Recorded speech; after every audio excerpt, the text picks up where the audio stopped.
2026 was, by any measure, a landmark year for horror at the Academy Awards. Sinners led the charge with a record-breaking 16 nominations, ultimately winning 4 major awards. Frankenstein secured 3 creative wins, and Amy Madigan opened the night with a Best Supporting Actress victory for her role in Weapons. Elsewhere, The Ugly Stepsister snuck into the makeup category, and even the animated winner, K-pop Demon Hunters, leaned into horror-adjacent territory. By the end of the ceremony, horror had taken home more awards than ever before. The question then is unavoidable. Does this signal a genuine shift in how the Academy views horror, or is it simply an anomaly? While 2026 appears to mark a breakthrough, the Academy's historical treatment of the genre suggests something a bit more complicated. Horror has not been outright ignored. Rather, it has been selectively recognised, rewarded for its technical craft, its social commentary, or its proximity to more respectable genres, but seldom embraced on its own terms. What we are witnessing may not be a transformation, but a mere continuation of this pattern. Traditionally, horror is the last genre that one associates with Oscar prestige. In nearly a century of the Academy Awards, only a handful of horror films have been nominated for Best Picture, and just one, The Silence of the Lambs, has ever won back in 1992. While horror consistently drives box office success and cultural conversation, that impact has rarely translated into institutional respect. The Academy has long favoured a particular model of prestige, often privileging historical drama or restrained character studies over the intensity and excess that define horror and genre filmmaking more broadly. This does not mean the genre has been entirely excluded. Horror has often been recognised in fragments, particularly in the technical categories. The creation of the Best Makeup Oscar, prompted by the lack of recognition for The Elephant Man, is a telling example. When An American Werewolf in London won the inaugural award, it demonstrated the Academy's willingness to celebrate horror's craftsmanship.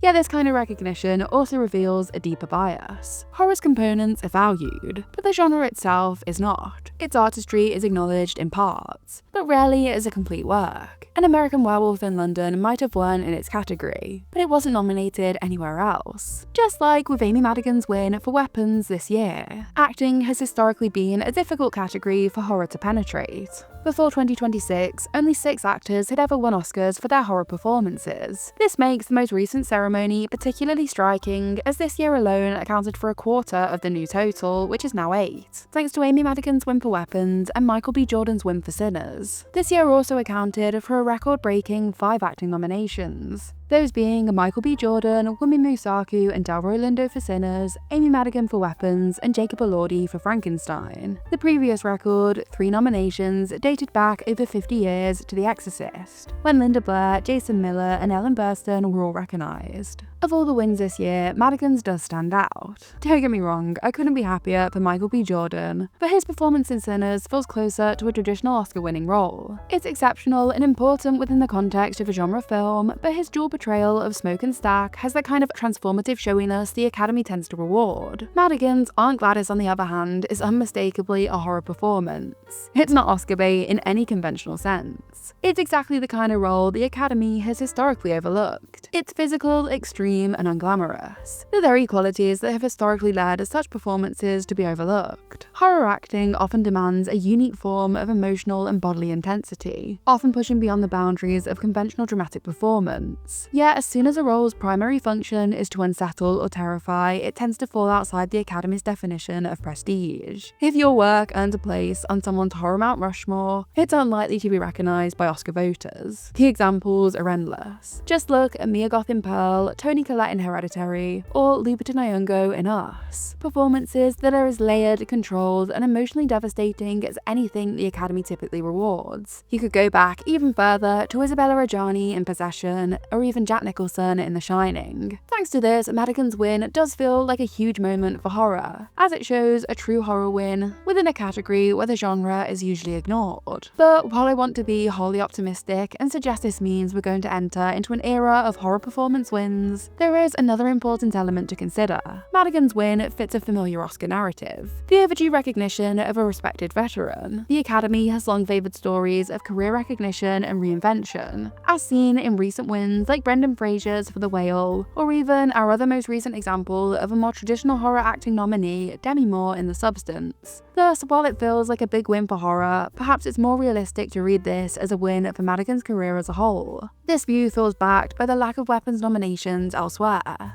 had the film been nominated for Best Original Screenplay or Best Cinematography, or dare I suggest Best Picture, things really would have been looking different. But with just this one nomination, I'm not so sure. To truly understand whether 2026 represents genuine change, it is necessary to look at the genre's history at the Oscars. Horror's relationship with the Academy has never been one of steady progress, but of irregular breakthroughs followed by long periods of neglect. As early as 1932, Dr. Jekyll and Mr. Hyde saw Frederick March win Best Actor, yet this success proved to be an anomaly. The Academy's preference for Dr. Jekyll and Mr. Hyde over contemporaries such as Dracula and Frankenstein can be attributed to its perceived prestige as a more serious dramatic work, bolstered by March's established reputation. For decades following this, horror remained largely marginalized, occasionally recognized for technical achievements, but rarely for its storytelling. It was not until Alfred Hitchcock's Psycho that the genre began to gain more serious attention from the Academy, with his Best Director nomination. Yet still, this iconic filmmaker took home nothing. In fact, despite all his brilliant films, Hitchcock never took home a Best Director award. It took until 1973 for horror to receive a Best Picture nomination, thanks to The Exorcist. This was a major step towards genre filmmaking being taken more seriously at the Oscars, and the rest of the decade saw further recognition for other horror films such as Jaws, Carrie, The Omen, Alien, and the Amityville Horror. Yet this momentum was not sustained. Come the 1980s, horror found itself recognized less and less. Sure, some icons still slipped through, but these were mostly tied to previously nominated franchises or directors, with Aliens, Poltergeist, and The Fly being perfect examples. There were no nominations for The Shining, Halloween, The Texas Chainsaw Massacre, and so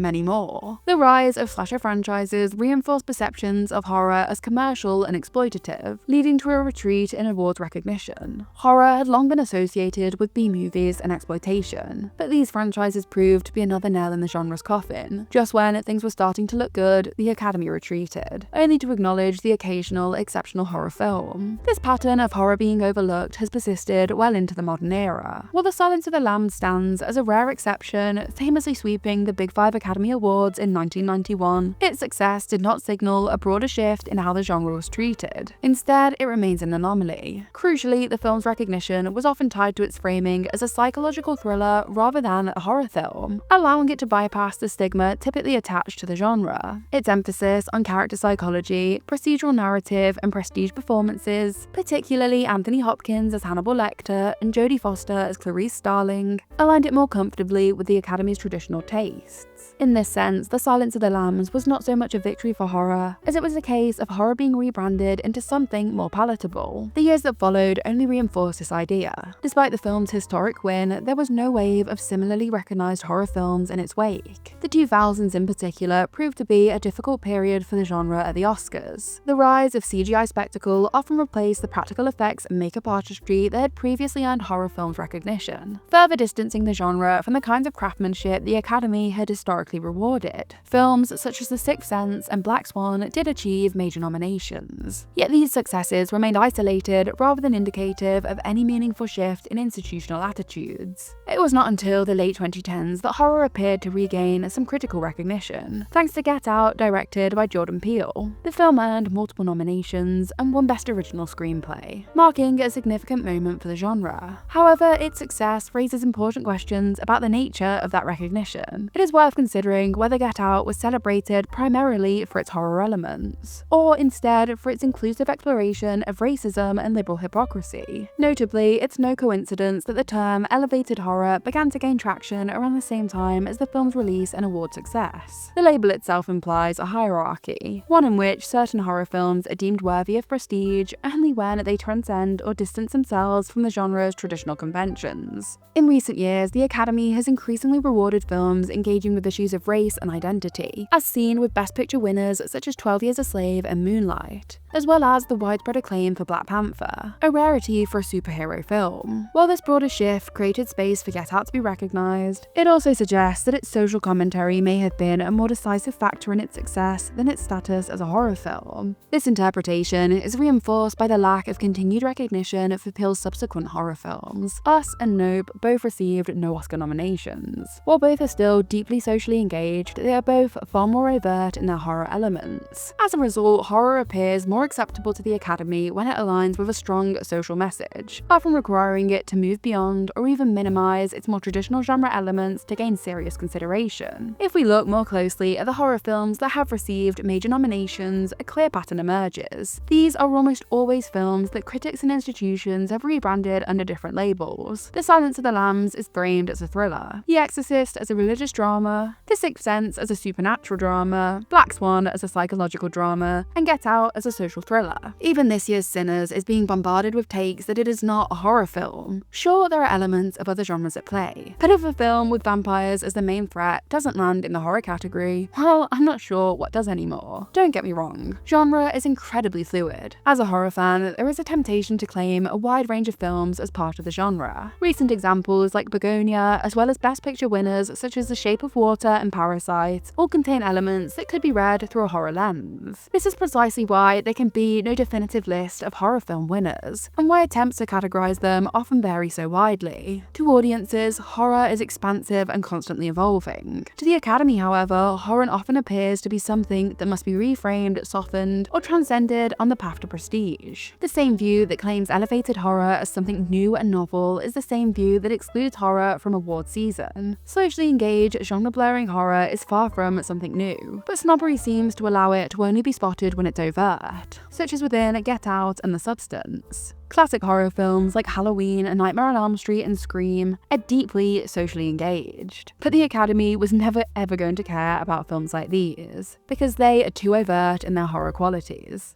There are no traditional prestige elements at play, but films like The Exorcist, Get Out, and Silence of the Lambs have many other elements at play. More traditional dramatic elements, exactly the kind of thing that the Academy tends to award. Thus, in the wake of 2026, two competing interpretations have emerged. The first, held by many horror fans, is that the Academy is finally catching up to what has always been true, that horror is as formally complex, thematically rich, and artistically valid as any other genre. The second is more skeptical, suggesting that horror has only now become worthy of recognition, that it has somehow improved or matured into something deserving of prestige. The history outlined here strongly challenges that second view. Horror has always been capable of complexity, and is always engaged with social, political, and psychological anxieties. The Academy simply only tend to award this when another degree of prestige is present. This pattern is further reinforced by what is excluded. Many now canonical horror films, such as The Shining, The Thing, Hereditary, Midsommar, and The Witch, receive little to no recognition from the Academy. These are not marginal works, but films now widely regarded as landmarks of the genre, and to be honest, filmmaking more generally. Their absence reveals a persistent blind spot. Horror is not ignored because it lacks quality, but because its defining qualities are often read as excess. That excess, whether in performance, sound, or visual design, is central to the genre's power. Horror demands a heightened form of filmmaking, from extreme practical effects to emotionally and physically intense performances. Yet these same qualities are often used to dismiss it as crude or sensational.